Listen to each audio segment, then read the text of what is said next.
What's up, you guys? As always, it's the Quad with Chris Young. Not as always, I guess. We are all on Zoom because we are all in different places in the world this week. But we got Ryan from Miami. Where are you at, Ryan? This brings me back to our 2020 days. It's just reminiscing right now as we do this Zoom pod. I'm here in beautiful St. Petersburg, Florida. Don't even say that. I don't even want to imagine having to do that again. Haley the Bear from her backyard. Is that where you're at? Where are you? I'm somewhere. Oh, okay. All right. And producer Josh.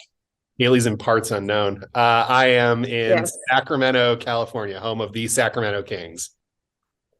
I'm doing very, very well, might I add.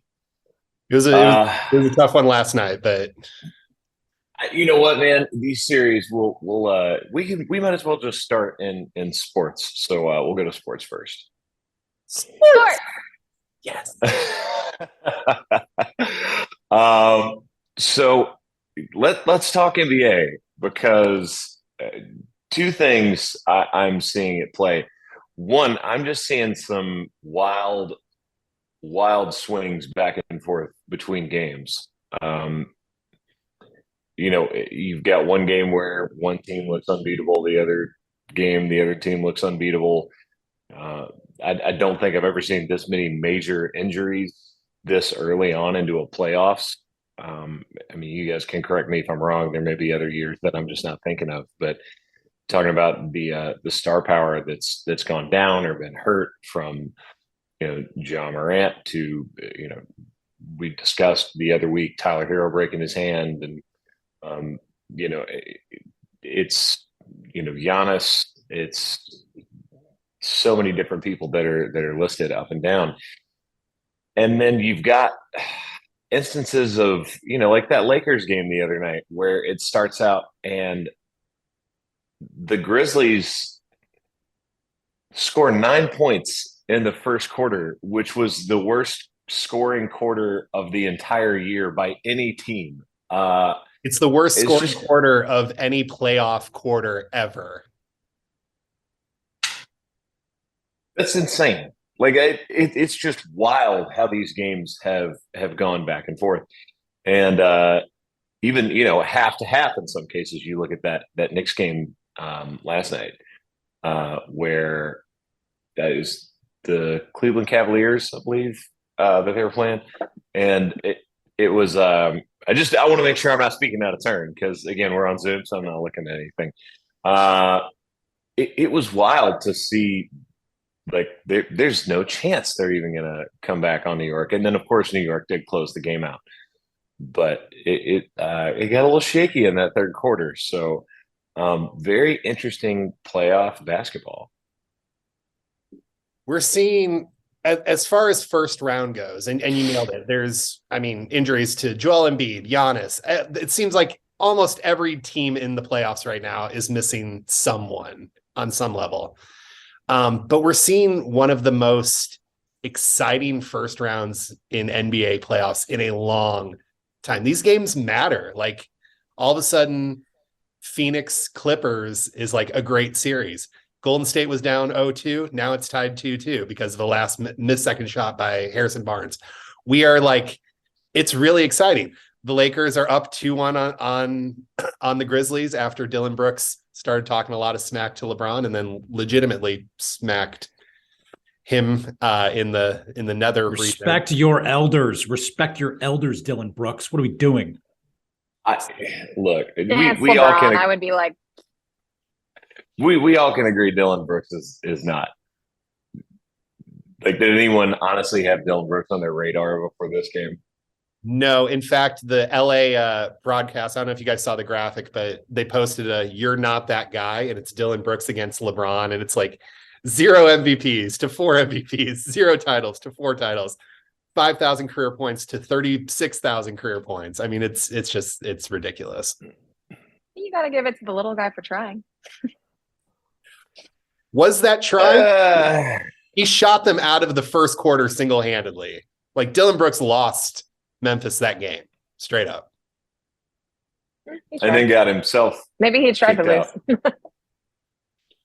Bold strategy. We'll see if it works out. Yeah, I mean, what's up with the cup checking thing going on? I don't know. I mean, there is a lot of offhand when you're trying to drive. You try to like hook and get people around. That's one thing.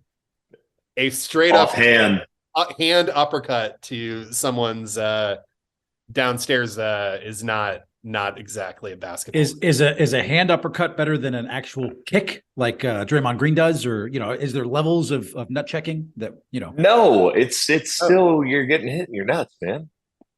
Ryan, have you ever been hitting the balls? Yes, it's okay. Not fun. None of it's good. No, that's. Meanwhile, big shout out Miami for making me a bunch of money the other night. Appreciate that. You want to talk about that game, Ryan? Yeah, no, I mean the Heat absolutely obliterated the Bucks minus Giannis Antetokounmpo at home. But you do have to add that in there. Yes, correct. But the Heat are down their second best player in Tyler Hero. So and Victor Oladipo is now out for the rest of the playoffs. Hold on. Yeah. You said that, and the way that you phrased it made it sound like Giannis is the second best player on his team. Or that Hero is as good as Giannis is, which is neither of those things are true. You haven't heard crap. You haven't heard crap from Hero lately. The last couple of years, actually. Actually, he's been much better this year than he was last year. He took a monumental leap this year, more playing and then in the bubble. Then he broke his hand. Then he broke his hand, which isn't fun. Hey, look, 3 after he broke his hand, which mad respect. Hey, look, I don't think anyone would have imagined this series would be 2-1 Miami going into Game 4. So I will take it. As is right now. Obviously, if Giannis plays, it's a completely different series. But the Heat are actually doing something that they did not do throughout the entire regular season, which was make threes. They were the worst three-point shooting team in the NBA this year, which is part of the reason for why they were so inconsistent. They are actually hitting those shots. That is part of the reason why they're up 2-1 in the series. Is that why you haven't been like Miami all year? Well, that's part of it. I'm never going to forgive Tyler Hero for hitting that nonsense 3 against the Lakers in that playoff game that year. Well, that's because it cost you a bunch of money. It doesn't matter, Ryan. It doesn't matter why. It's just that I don't. Yeah, sportsmanship. Exactly. Unwritten rules. Yeah. Screw the unwritten rules. Yeah. Whatever. All right. To your point though, this has been and Josh, this has been a really exciting first round. Like I'm excited to see what the second round holds for what should be even better matchups because Phoenix looks great, LA looks great. Like these are going to be some, especially the Western Conference. It's going to be really fun to see who comes out of the West. I'm genuinely excited for that. Our buddy over at ESPN, Jason Fitz, I warned him. He was, writing off LA, saying there's no chance. They got no shot. They have a path. A couple things break their way. They've got we can blink and it's like Lakers Celtics in the finals out of nowhere, and we're just like, whoa! Is it 1987 again? Let's go. It's going to be crazy. Going quickly to baseball. Is there anybody in that division that isn't good? The Baltimore Orioles are like 14-7. Yeah, the AL East is insane. Didn't they break the record like last year for the most losing games in a row? They're never good, and I say that as like someone that randomly stopped through and went to a game at Camden Yards. Like that ballpark is so cool, and it's beautiful. It's beautiful. The fans there are still fans after. It's like, I'm so sorry for anybody that's a fan. It's like watching the Browns fans every year. They always have hope, and then it just nothing happens. And it's really cool to see them doing really well. Beat the Tigers last night. They're having issues. The Tigers have been having issues, though. Yes, they're like 7-14. They're going the opposite direction. They are not. The cool thing about the East that you mentioned is Like no team, by the way, since MLB's realignment in '93 has had every team in the division finish above 500. It's going to happen this year, and it's going to happen with the AL East because of the different schedule. And MLB changed things. Every year you would play your own division 19 times. That's different this year. You're actually going to play among the AL East teams. You're going to play those teams less, which stacks up to more W's playing, a wider range of a schedule and facing every team in the league this year. So I think it's going to happen. I'm playing only 52 division games down from 76 in years past. I think every team in the East is going to be above 500 this year. Okay, that makes a lot of sense because I was looking at these slates. I was in Vegas this weekend. There's a lot of sports books with a lot of TVs, so I was watching a lot. In Vegas there is? In Vegas, no super way. weird. But I noticed there was a ton of interleague play already, like 15 games into the season. I was like, did something change? But that makes a lot of sense. Yeah, under the old scheduling format, the Orioles would have had the hardest projected opponent strength of schedule this season. Instead, they have the 9th easiest. One of the reasons why I think they're off to a good start. But Adley Rutschman, who's their star catcher, who was a former number 1 pick, is an absolute superstar. And not to mention, your 19-3 Tampa Bay Rays, who have the best record in baseball and lead the AL East. And also started with a very, very soft schedule. You said the best record. You have 19 wins. That's still the best record. You're not. Yeah, but there's still teams that aren't too far behind you. You got the Pirates that have 16 wins, so they're only a couple wins behind. Still really freaking early in the season.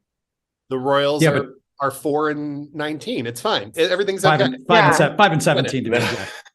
Yeah. I will also say this when it comes to the Rays, because we can give them crap for what they've done against admittedly an easy schedule, but they still got to win those games. That's like saying, those games don't matter because they're an easy schedule, or the games only matter if they're against the teams that are winning that year. That's not true. A lot of this stuff is going to play out across the year. And that leads me to, is what they're doing sustainable? Because the one thing we haven't mentioned whenever we bring this up is, I believe they just broke the record for numbers of games with a home run. Correct. 23 consecutive games now. The record was 20, and they now have for 23 consecutive games to start the year have a home run in each of those ball games. They are leading Major League Baseball in runs scored. They are leading Major League Baseball in home runs hit. They are leading Major League Baseball in runs given up. They are leading Major League Baseball in almost every offensive category. To answer your question, no, it is not sustainable, but hell, it has been fun to enjoy through the first, 22 games of the season. It has been awesome. That's where I'm going. Much like a lot of these teams in the NBA, where you saw some people tail off towards the end of the year. Exciting, but it ain't how you start. How you finish? Yeah, ask Joe Flacco. He got paid on. He finished an NFL season one time, basically winning 4 straight games and got a whole nother contract out of it. Not just a whole nother contract. He got paid. I do want to bring this up too, just in terms of the Rays, because you guys have mentioned their really easy schedule. And look, I completely understand from a standpoint of, that being a case, right? For the first 22 games of the year, they faced basically all teams that are under 500. But I do want to showcase, like, when we look at what's coming up, they have a 3-game set with the Astros. They have a 4-game road set, in Chicago against the White Sox. But then after that, you have Pittsburgh, New York, Baltimore, New York, the Mets, the Brewers, the Blue Jays, the Dodgers. Like, the month of May, we will really find out what this ball club is all about, because you're playing all teams that are either leading their division or projected to win their division this year. So let's go. Raise up. Yeah. Also, fun fact, did you know games have been average 26 minutes shorter, which also now calls for last call at baseball games to be past the 7th inning because of the pitch clock. I was reading that the other day, and people are like, "Oh my gosh!" Like, people are supposed to sober up, but I'm like, well, technically they shouldn't drive at all if they're drinking at the game. But everyone is like, the games are a lot shorter, so it's made a huge impact on liquor. You got to get those beers in early, baby. You got to slam those beers in first 3 innings. Well, no, it's extended the liquor, the they are. last call.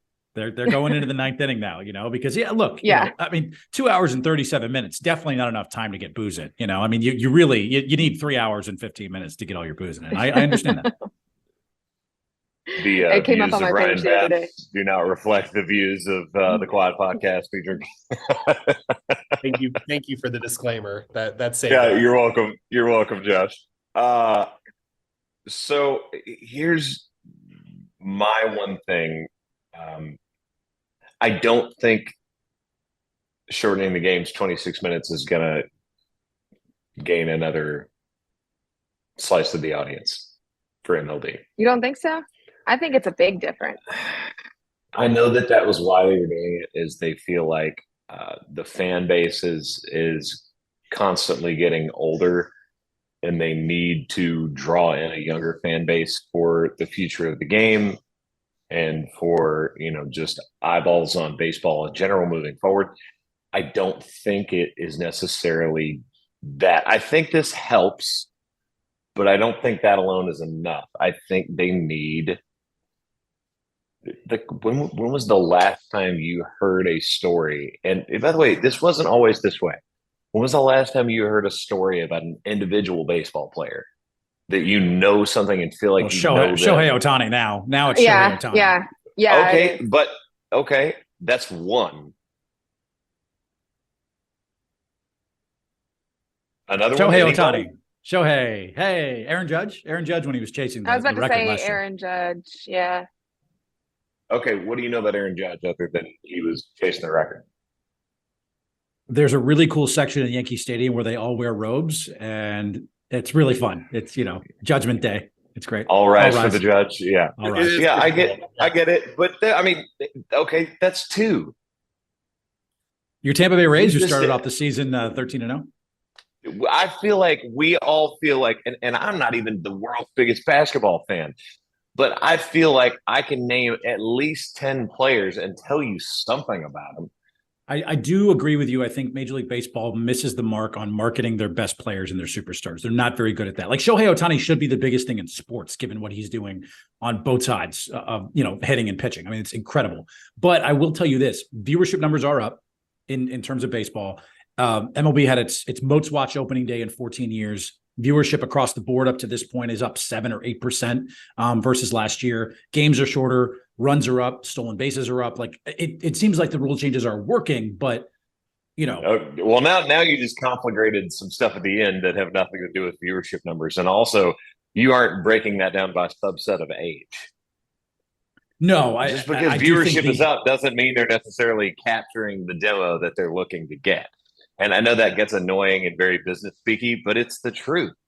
Anytime they sit in those meetings with advertisers or anybody else that's going to help you draw attention to those players, is going to help you do things with Major League Baseball, work hand in hand outside of just the television revenue that they already have coming in, it's going to be what are the new things we can jump on. And I just don't feel like you have a whole lot of personality pieces or information about players in Major League Baseball as a whole. I think the World Baseball Classic helped out a little bit with ratings heading into this season because there was so much interest in that. I think that definitely peaked. But yes, they are trying to attract a younger audience, hoping that more runs and shorter games will do so. And we'll see where that goes because, the younger audience now wants, clips on their phone. That's why NBA Twitter is so good. Like you can get really short bits of pieces of information all on your timeline really quickly. They do it better than any sport. And by the way, the NFL drafted this weekend, so we'll see what baseball's ratings look like this weekend with the NFL draft. I was going to say that's the next jumping off point there is the draft. And you look at, I was listening to somebody break this down the other day. I've heard a couple people talk about it, but one breakdown in particular, I believe it was on ESPN. Forgive me for not knowing that right off the top of my head for sure. But they were talking about the fact that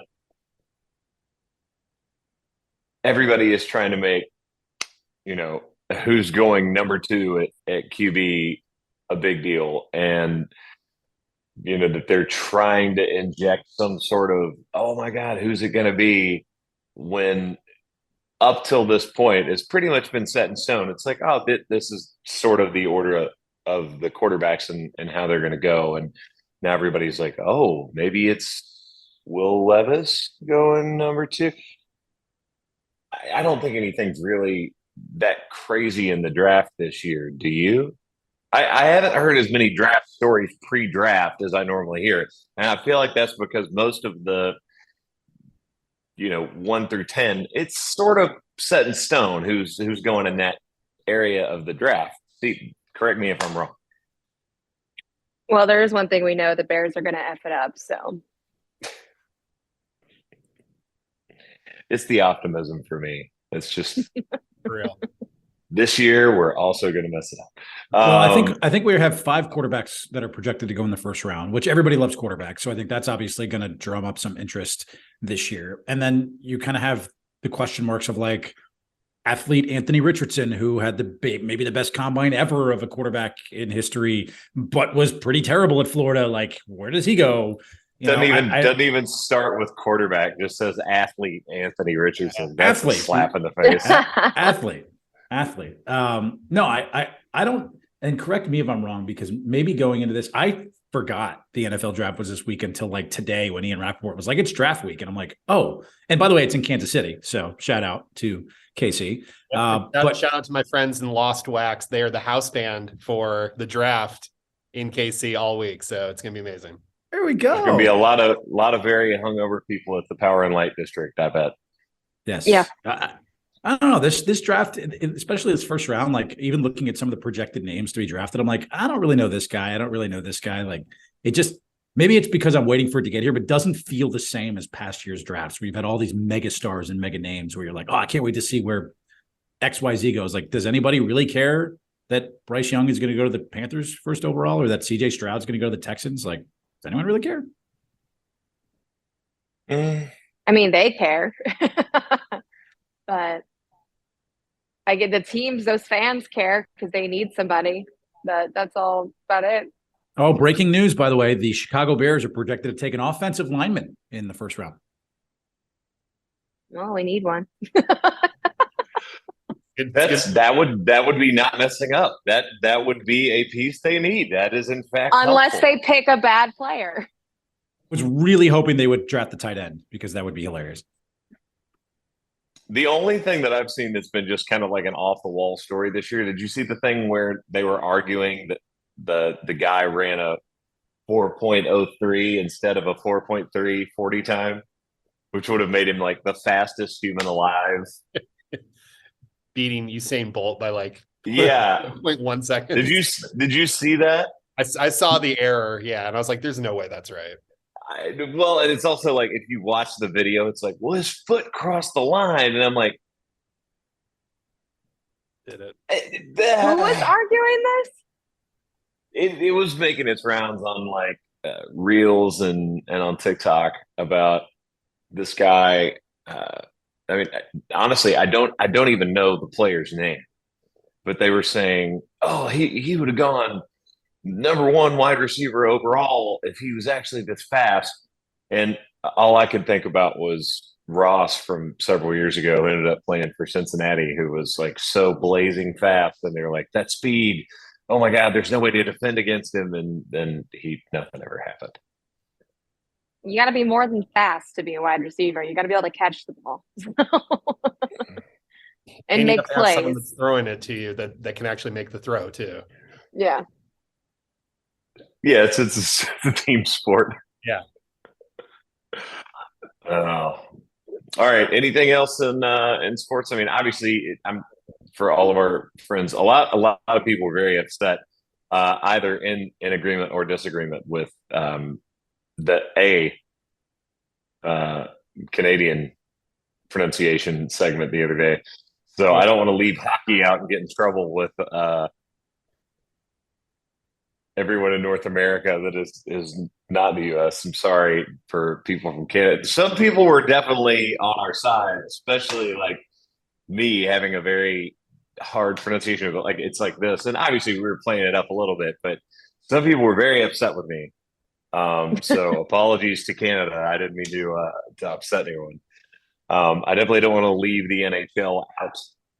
There is definitely some pretty wild hockey going on. A lot of high scoring games, which has been the thing that I've seen. Like when you're getting lines for over under on hockey games of like 6.5, 7 goals, and then a lot of them are going into OT. It's The some double pretty. overtime game. Oh, there's been a couple double OT games so far. I mean, it's still early. It's definitely getting your money's worth in hockey right now. Although I am sort of sad. Maybe I'd be paying more attention if the Preds were in it. But Like that that Golden one time Knights we did Winnipeg one. Go ahead, Bear. I was going to say, like that one time we did the double overtime Preds game live podcast. That was awesome. yeah, that was a good one. And honestly, you know what? When you're there, it's amazing. When you're not there, I saw even some people that were watching one of the OT games, and you could tell they were like, "Just let it be over." But it's been some really really awesome hockey. I love playoff hockey. It's definitely a different level. It feels like it takes the sport to another level, maybe more so than any sport, in my opinion. I mean, basketball playoffs are obviously exhilarating, and I love the college football playoff, but hockey takes it to another level. I really thought the Florida Panthers had the Bruins on the ropes there. Now, Boston leads 3-1 and it looks like they're going to advance in that series. The Lightning obviously going up 1-0, and you're thinking, oh, here we go again for Toronto. And now the Leafs come back and they lead that series 2-1. It's going to be fun. I maybe this year I find myself for some reason rooting for the Las Vegas Golden Knights. I feel like I want the Golden Knights of Las Vegas to do something fun in the playoffs. What are you giving me that face for, Josh? You were in Vegas. You were there in the center of Golden Knights. Right, because you're a Tampa Bay fan. Why are you trying to jump on some other bandwagon? Like, stick with what your damn team is. Golden Knights, baby. Go Golden Knights. Let's go. Vegas. West Conference. It's because he doesn't think he's going to win. That's All why. right, this is what I feel like. One, go ahead, Josh, and then I've got an idea for Ryan. I'm tired from Vegas also, so that probably plays into it a little bit. But Vegas fatigue. Like I don't really like that the Raiders went to Vegas. I don't like that the Oakland Athletics are going to Vegas. I don't like that Vegas is getting an NBA team. Like I'm just sort of like, why all the focus there?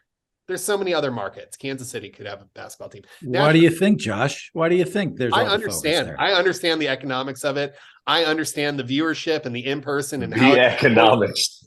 I get it. I think we've learned from football that we probably shouldn't send young, brand new players to Vegas. Ooh, yeah, probably not good. But I feel like with Ryan,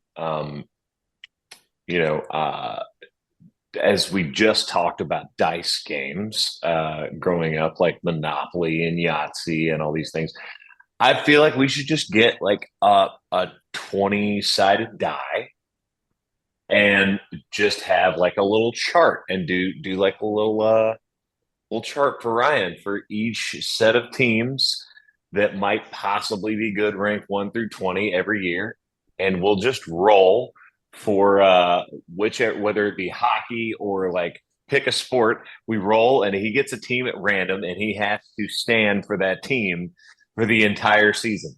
I kind of like this idea. Can we make it the Detroit Lions this year in football? I feel something good for Detroit this year. I feel like we're gonna roll and you're gonna get the Panthers. Let's do that. Mm-hmm. I'd like to see you root for the Panthers all year. Which one? The Carolina Panthers? Yeah, all of the Florida Panthers. Oh, I like that. You roll an animal, and I have to root for all of the teams associated with that animal. Okay, now that's good. That's good. I'm down for that. All right, we might have to do it.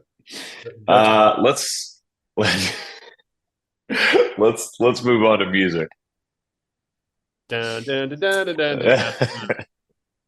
dun. Perfect. Nailed it. So got a chance to do a country classics night at the Opry. So anybody that is following me on socials definitely saw a couple teases of that. A lot of fun. Haven't done one in a while and got a chance to kind of go back and play some stuff that you don't normally get to hear on the Opry, because obviously we're going back, we're playing classics. And, you know, being able to play Kiss an Angel Good Morning and some throwback stuff like that with my band was really, really cool. And then definitely spent a lot of time writing songs last week and singing vocals and getting mixes done. So just kind of in the last stages of that before summer really starts getting crazy, and I'm not able to get to my studio as much and get work done. So that was been my week. And then I know, Josh, you, like you said, have been in Vegas, and actually sent a photo last night of one of the places that I have played not too long ago. So you want to talk a little bit about your week? Yeah, that was fun. Yeah, Vegas. I get the best sleep in Vegas. I don't know why this is. I don't know if it's just because it's dry there or whatever, but I slept like 10 hours the first night, and I felt like I could fight a silverback gorilla when I woke up. I was just like, I was ready for it. The shows were great. We played at Resorts World at the theater there, which was my first time doing a show that had an immersive sound system in the theater. So immersive sound, instead of just left and right coming at you, there are multiple arrays that have left and right throughout the whole theater. So wherever you're seated, you're getting sort of the same experience up in the top corner as you are directly in front of the band, which was just really trippy to like walk around the theater and kind of go, wow, this really does, the kick drum just kind of stays with you wherever you go. You don't have that weird off axis point, which was really cool. The shows were great. We made it to Modesto, California for yesterday's show. Saw they have this back wall, and I look up and there's Chris's face just staring at me, and thanks Fruit Yard for the show. So I had to snap that and send that to the group. And that was super fun, and I'm exhausted and I want to come home and sleep in my bed. But it's been really fun. It's been a really fun trip. I was gonna say, you're You flying get to home come right home after today? this. Yeah, I mean, lobby call is in 20 minutes. We kept the sports section a little longer today because there's a lot to get through with No, playoffs. So all good. But yeah. Yeah.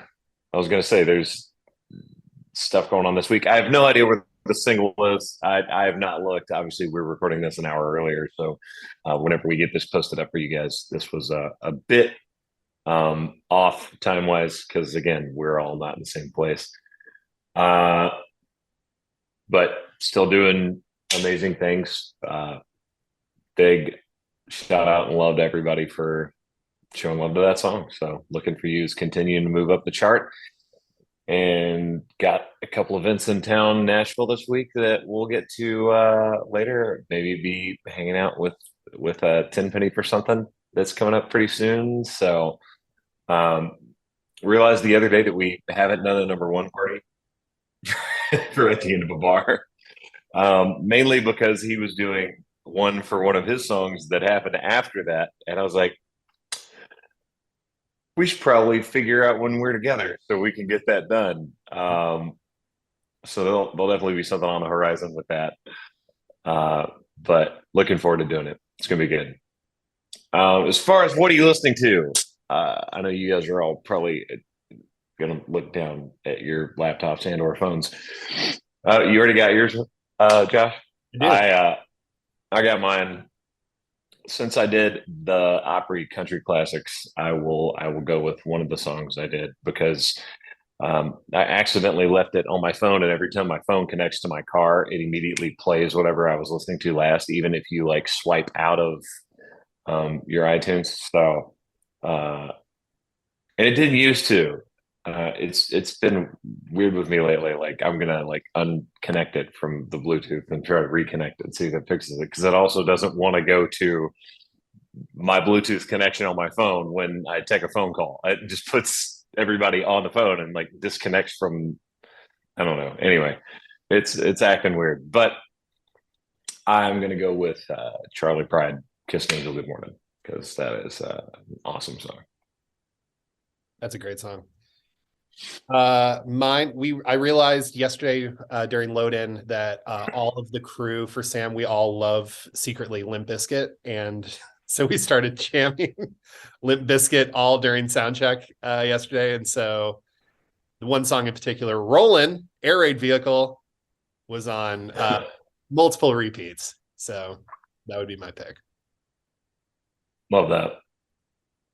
Well, for me, I made the mistake that I knew I shouldn't have done. And on TikTok, everyone was posting, don't go watch Louis Capaldi's new video. Don't go watch Louis Capaldi's new video. You're going to cry. Bawl your eyes out. It's not the time. And I did. I went and watched Louis Capaldi's video and I bawled my friggin' eyes out at like 4 o'clock in the morning. And then I woke up all puffy eyed, like I had been, like my dog just died. And it's literally an adorable video, but it just makes you cry with how it ends and the little dog in it. And yes, it's about a dog. Well, not about a dog is part of it. Just did fantastic. And the song itself is great. You just get lost. So if you feel like you want to go cry, go watch Louis Capaldi's. Wish you the best. Yeah, that is something that I've been seeing everywhere as well. And yeah, it's really awesome. Like very well shot and just something you should definitely go watch. You're gonna be sad though, so just heads up. Just heads up. If you don't do it at work or do it at work, maybe they'll feel bad for you. I don't know. Send you home early.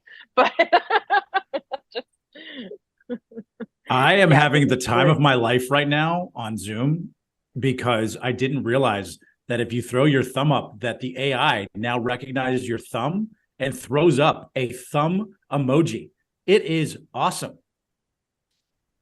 Mine. See that? Yeah. Look at that. I think it doesn't work for me.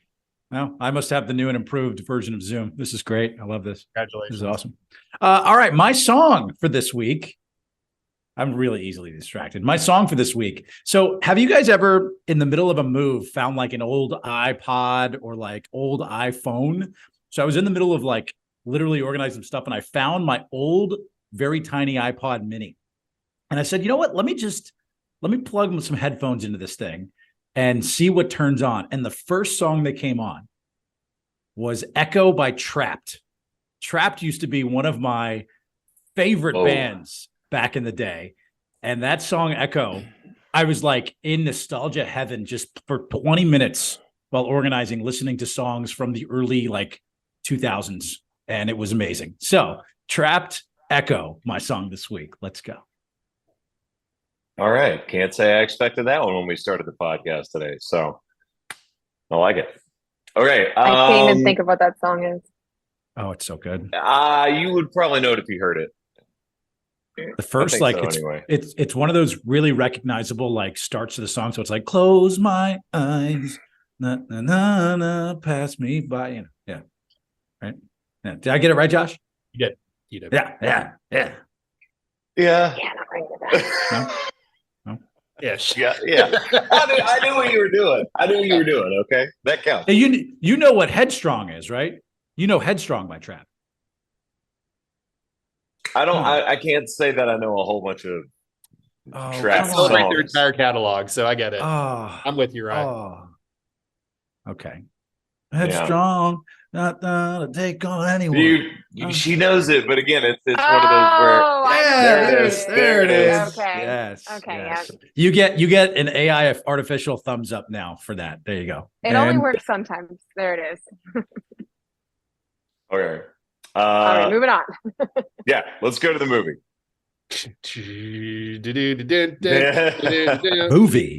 Movies.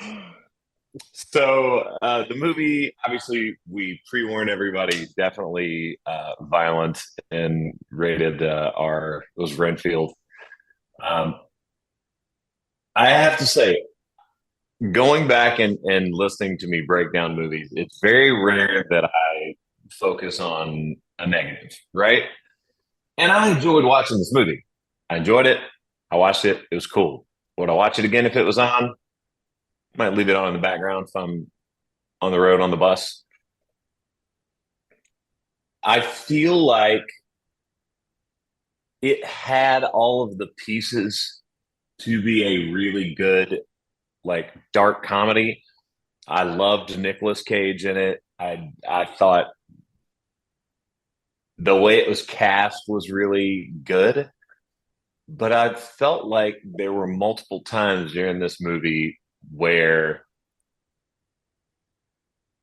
they weren't sure if it was supposed to be a horror film, a dark comedy, or like a comedy rom-com buddy cop story.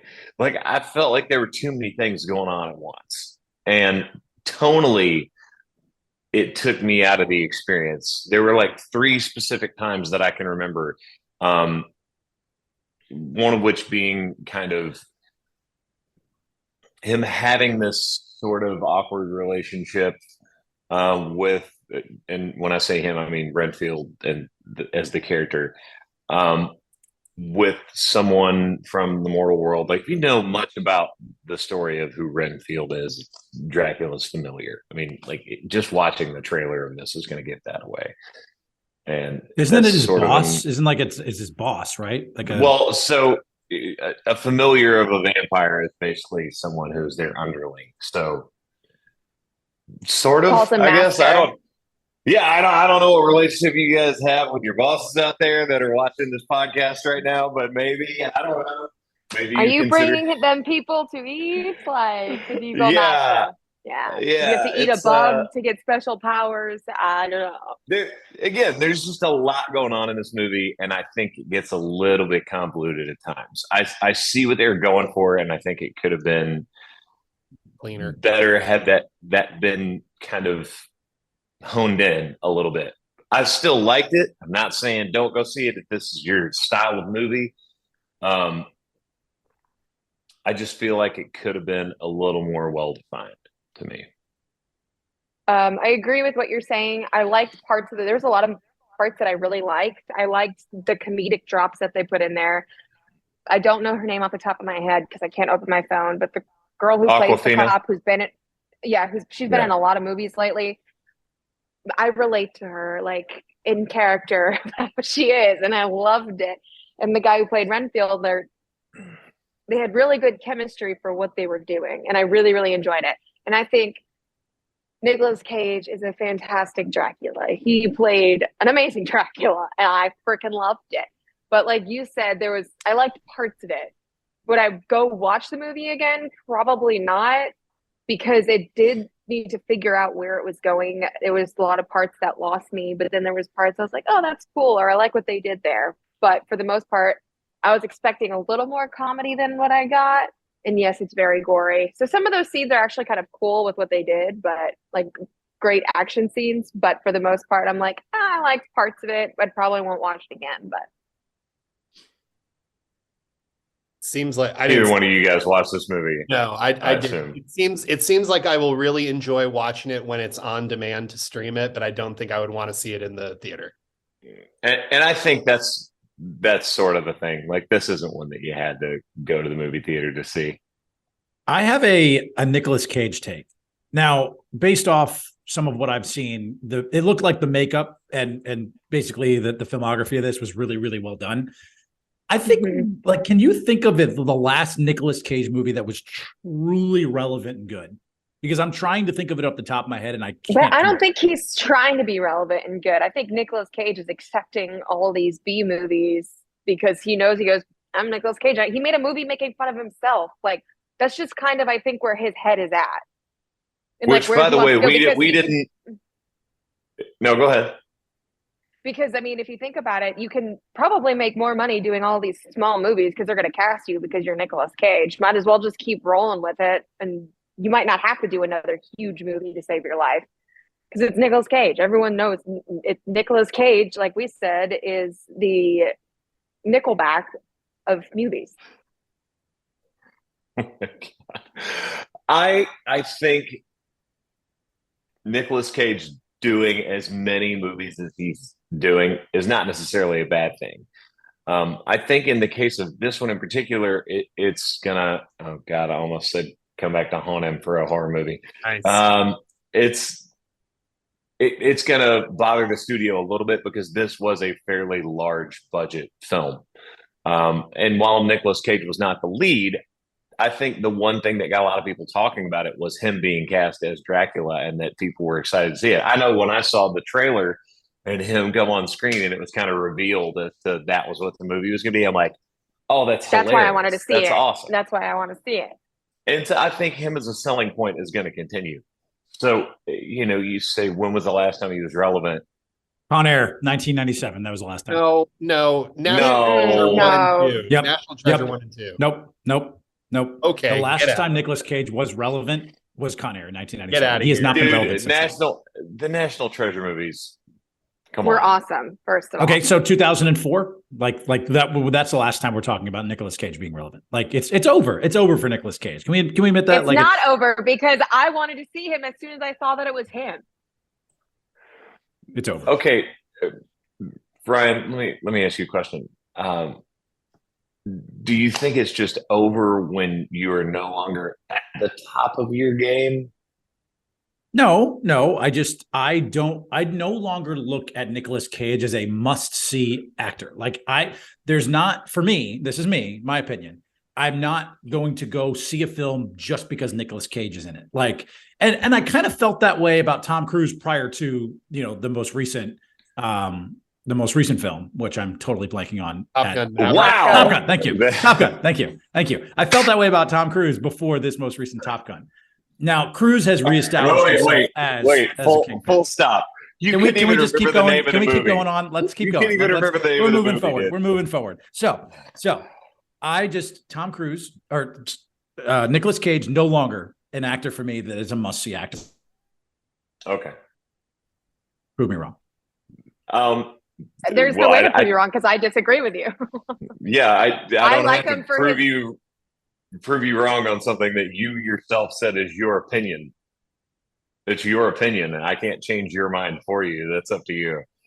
I don't prove think me wrong. that I should set up one of those tables. I should set up one of those tables out front with a sign that says "Prove me wrong" and just say Nicolas Cage hasn't been relevant since Con Air, and see how many people come by and sit down to prove. Okay, then era and recency bias of relevance. You would say that your favorite actor and the best actor on the planet is Dwayne "The Rock" Johnson. No, it is Denzel Washington, hands down. When was the last movie that Denzel Washington headlined? Without looking it up. Hands up. Without looking it up. Hands up. Equalizer. Interesting. Let's find Training out. Day was going to be the one that comes to mind for me, but Training Day was 2001. You know how old Equalizer is? 2014. It's pretty old, but I still have to keep my hands up. So Actually, hang on. Look, let's see if I do your two argument. Your argument is irrelevant. A decade ago.